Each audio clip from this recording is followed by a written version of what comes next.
चालू असल्याने व गायत्री नगर मधील दुर्गा मंदिरच्या मागील भाग हा मातीचा डोंगर असल्याने वारंवार नोटीस देऊन सुद्धा सदरचे झोपडीधारक हे रूम खाली करत नाही। त्यामुळे दरड कोसळून जीवितहानी होण्याची दाट शक्यता आहे। तरी सर्व नागरिकांना सूचित करण्यात येत आहे डोंगराच्या बाजूचे जेवढी घर आहेत त्यांनी त्वरित 24 तासाच्या आत खाली करावे अथवा महानगरपालिकेतर्फे कारवाई करून केली जाईल। तरी याची नागरिकांनी नोंद घ्यावी।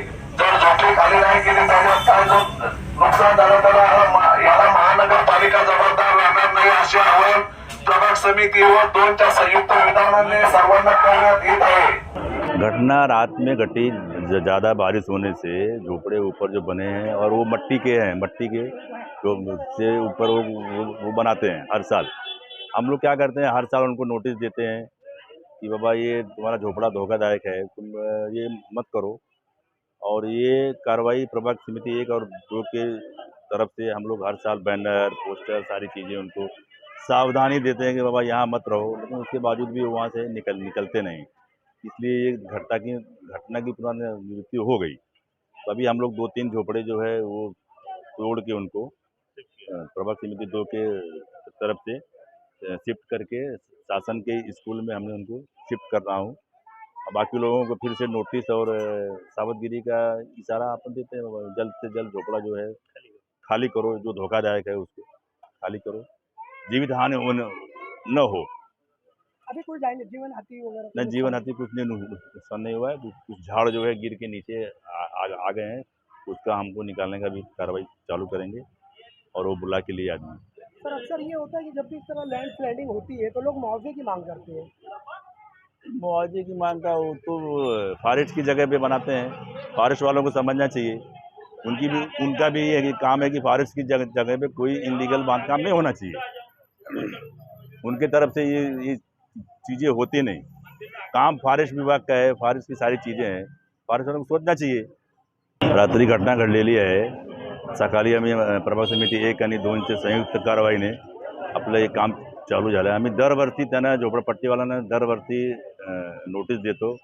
पावसाचं काही आहे बाबा, तुम्ही घर खाली करून आपलं जे शाळा आहे त्याच्यामध्ये शिफ्ट व्हा।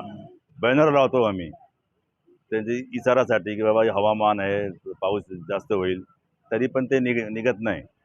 आता आपण 3 घराला शिफ्ट केलेले आहे शासनाच्या याच्यात शाळामध्ये। बाकी लोकांना मी आज आवाहन करणार है कि तुम्ही जास्तीत जास्त जे लवकरात लवकर तुम्ही घर खाली करा। अब कैसा हुआ कि ये जो हमारा गायत्री नगर है, गायत्री नगर में पूरी दोनों साइड में पहाड़ी है और पहाड़ी होने की वजह से जितने भी यहाँ पे रूम बने हैं कहीं न कहीं बारिश में मिट्टी की पहाड़ी है और मिट्टी की पहाड़ी खिसकती है।